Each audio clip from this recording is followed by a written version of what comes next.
Another week has come and gone. Beautiful Memorial weekend. If you were out fishing, you saw Saturday, Sunday, beautiful days. Great time to get on the water, chase some fish. Wind calmed down on Sunday. We got a chance to chase fish with wacky rigs and look at the bass and look at the sunfish. And we got the boys out. The whole family is out there. Actually, you can turn around and look at those monkeys right there. There's Brody. There's Ben. So we got out fishing, chasing some fish. Bass are moving shallow. Upper 50-degree water temp right now. We were out fishing pretty hot on Thursday and Friday, and the water was low 50s. Rain, cold, but we caught them. They were crushing chatterbaits on Thursday and Friday, and swim baits and swim jigs, just crushing them. This weekend the bite changed. The fish, I think, slowed down a bit. Even though the water temps warmed up, we had to slow down to catch the fish. We caught a lot more of our fish on wacky rigs. We just fished that wacky rig Kamita. Caught most of our fish today on the wacky rig. Slow presentation, let it marinate, like we say, let it soak, let it sit there, and watch that tick of the line set the hook. Our bigger fish came on these. We caught some nice fish. We also threw a lot of chatterbaits, and I've been tipping my chatterbaits with the 4-inch Sassy Shad. You can look at that good profile bait. A lot of meat, healthy, thick bait. We caught 27 fish on one of these before they fell off. So durability is the key. When you're throwing a chatterbait or a swim jig or a swim bait, fish are crushing it.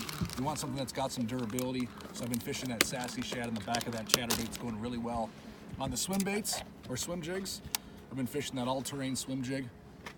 You can see that. This is the bluegill pattern. I put that fat curly tail, that Mr. Twister 5-inch fat curly tail in that bluegill pattern. Man, does that look good. Look at all that glistens in the sun. I've been pitching that through cover, so if I can't effectively fish the chatterbait and I'm getting balled up a bunch and weeds are hitting that flapper on the chatterbait so you don't feel that hum, that purr, that vibration, I've been switching to the swim jig, that all-terrain swim jig. Been working well. Rod setups, I'm using Shimano Baitcasters CI4s or bait casting reels.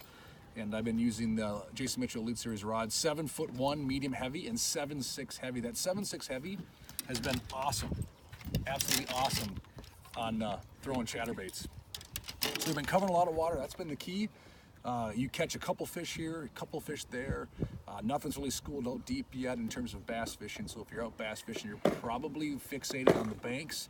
We found some pencil reed structures off the shoreline. We caught some fish on that. Otherwise, the immediate weed line. So don't be afraid to get 50 yards offshore. If there's a shallow flat, you don't have to always just be at the shoreline. Don't be afraid to get offshore just a little bit and catch some fish and cover some water with that chatterbait. Bluegills are starting to move shallow. They're all over the place. They're going to start doing their thing and start to spawn here in the next week probably. Water temps are going to hit the 60-degree mark probably by the end of the day today, which is Sunday. And they're going to start to move up. Crappies are spawning. A lot of them are spawned out. Some are still in the stages.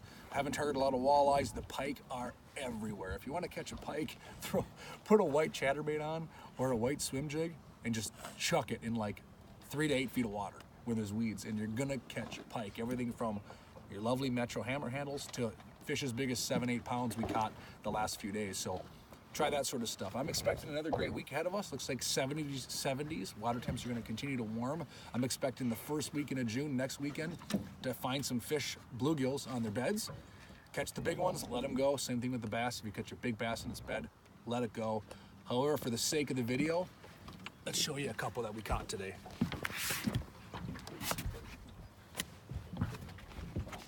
We're just taking pictures of a couple of these.